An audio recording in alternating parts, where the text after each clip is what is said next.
Now, it is a long weekend for many people, of course, and the final preparations have been taking place for the Diamond Jubilee celebrations. Street parties, concerts and a pageant on the Thames are among the events being staged across the country to celebrate the Queen's 60 years on the throne. Overnight, there was a full dress rehearsal of one of the highlights, the ceremonial procession through the capital. Let's cross live to Simon McCoy, who is at Buckingham Palace for us. Hello, Simon. Jane, thank you. If there's one thing this Queen would never miss, whatever the year, whatever the occasion, it's the Epsom Derby. And that's why the Queen will start the 4 days of celebration tomorrow in Surrey as she watches that race. The 4 days culminate in that ceremony on Tuesday at St Paul's Cathedral, and then a balcony appearance here at Buckingham Palace after a pomp and ceremony parade through the streets of London. And in the early hours of this morning, 2,000 servicemen from the Army, the Navy and the RAF took part in final rehearsals on the streets of London, rehearsing for that pageant. And Nicholas Witchell went to see it. While much of London slept, out on the empty streets around Buckingham Palace, a full-scale rehearsal of the procession which will conclude the Jubilee celebrations on Tuesday afternoon. The processional route will be lined by the foot guards, who on the day will be in their full ceremonial dress of scarlet tunics. Escorting the carriages in which the Queen and her immediate family will ride will be the household cavalry. From Westminster Hall, where the Queen will have had lunch, up Whitehall, and finally down the Mall and back to the palace. On the Thames, boats are being marshalled for the river pageant, which will be the main event on Sunday. The organisers say they have contingency plans for everything. The one uncertain feature at the moment, the weather. Some rain is forecast. Outside Buckingham Palace, the Victoria Memorial has had a huge stage constructed right around it. This will be the setting for the concert on Monday evening. The stage is almost set. In a personal tribute to his mother to be shown on BBC television tonight, and which contains some of the royal family's own private cine footage, the Prince of Wales has spoken about what the Jubilee means to him. The Diamond Jubilee, I think, gives us a chance to celebrate with pride all that the Queen means to us, both as a nation and indeed as one of her children. In a message released by Lambeth Palace, the Archbishop of Canterbury, Dr. Rowan Williams, has talked about the monarch he's come to know during his 10 years as Archbishop. I found in the Queen someone who can be friendly, who can be informal, who can be extremely funny in private, and not everybody appreciates just how funny she can be, who is quite prepared to tease and to be teased, and who, while retaining her dignity always, doesn't stand on her dignity. And it's not just London which is gearing up. This was HMS Diamond arriving in Portsmouth Harbour. There'll be a street party aboard the ship and in many other locations as Britain prepares to mark the 60 years of the Queen's reign. Nicholas Witchell, BBC News. Well, the boats taking part in that Thames Jubilee pageant have started gathering at West India Quay in East London. This is going to be a huge event with more than 1,000 vessels taking part. It's the biggest flotilla ever to take part on the River Thames. Vessels of all shapes and sizes forming that flotilla and sailing along with the Queen and the Duke of Edinburgh, of course, at their head. Let's go over now to our correspondent Mike Sargent, who's at West India Quay.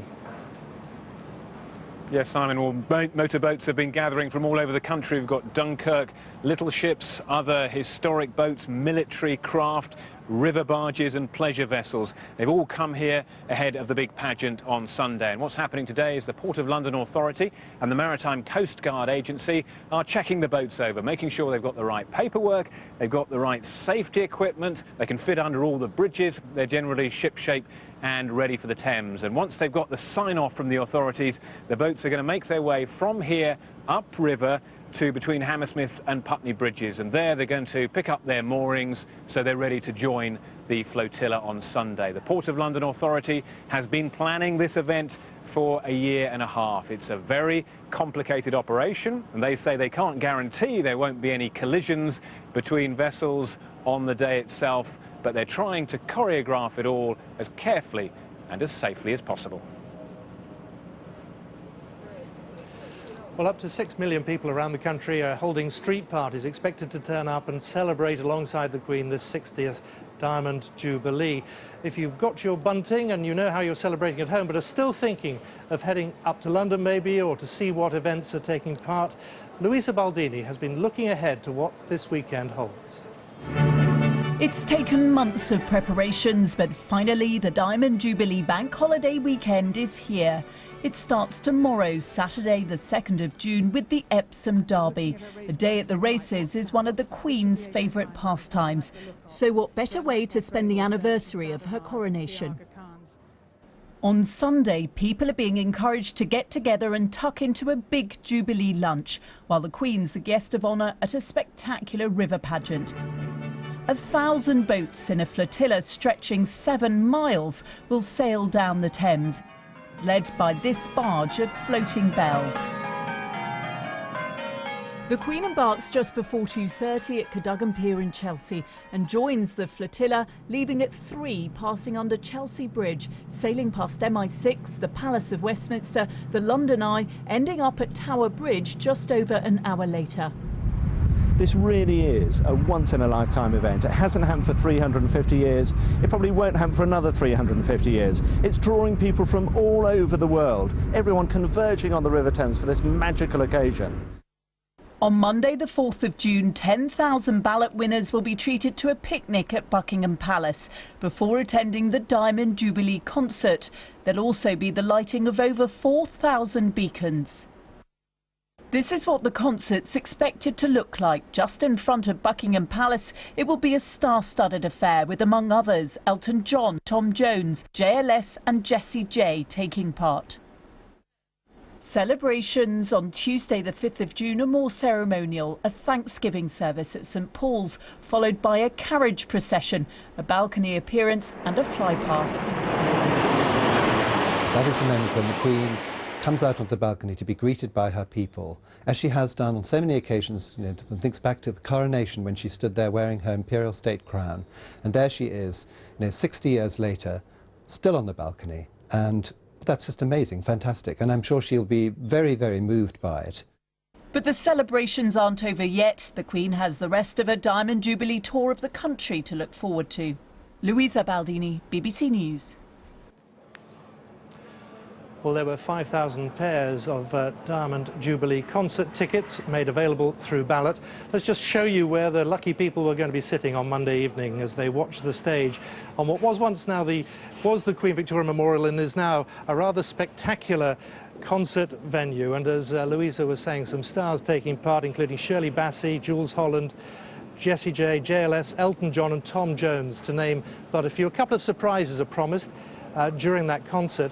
And from the stage, well, this is the view that those who are actually playing for Her Majesty will have looking down the Mall as they play to an expected audience of, well, 15,000 here, it's thought, but millions around the world watching on television. It promises to be one of the highlights of what also promises to be a rather remarkable long weekend for many people as people join the Queen in celebrating 60 years of her reign.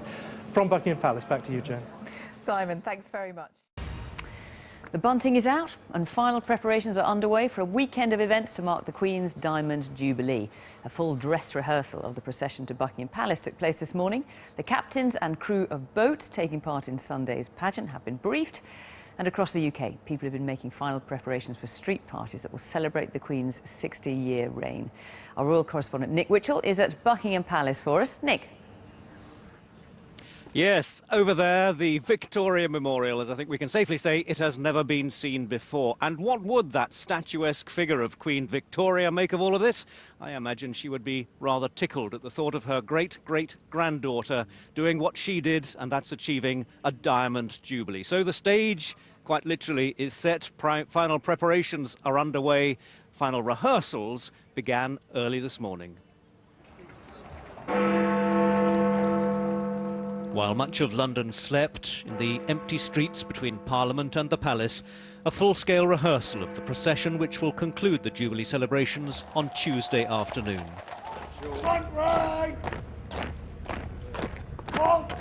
then the streets will be crowded. This morning there was barely a spectator to be seen, giving the military the chance to perfect their drills. The processional route will be lined by the foot guards, who, on the day, will be in their full ceremonial uniforms of scarlet tunics and bearskins. This morning the horse-drawn coaches were shuttered and closed.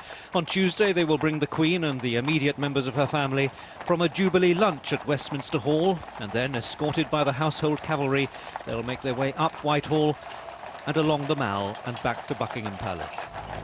On the Thames, boats are being marshalled for the river pageant, which will be the main event on Sunday afternoon.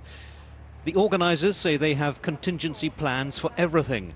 The one uncertain feature at the moment, the weather. Some rain is forecast.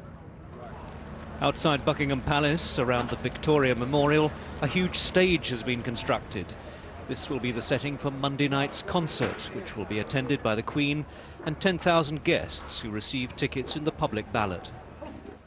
The Prince of Wales has compiled a personal tribute to his mother to be shown on BBC television tonight.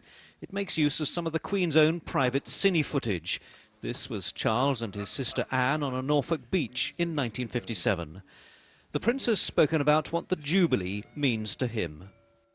The Diamond Jubilee, I think, gives us a chance to celebrate with pride all that the Queen means to us, both as a nation and indeed as one of her children. Of course, not everybody will be cheering this weekend.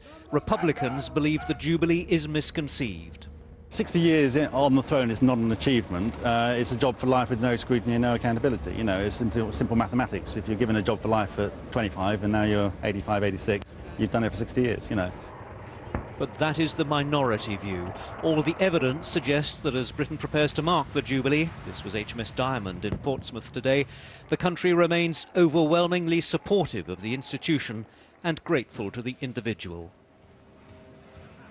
And incidentally, that BBC documentary, Prince Charles's tribute to his mother, that's on BBC One at 8 o'clock tonight, and worth a watch. There are some fascinating and memorable images in it. Nick at Buckingham Palace, thank you.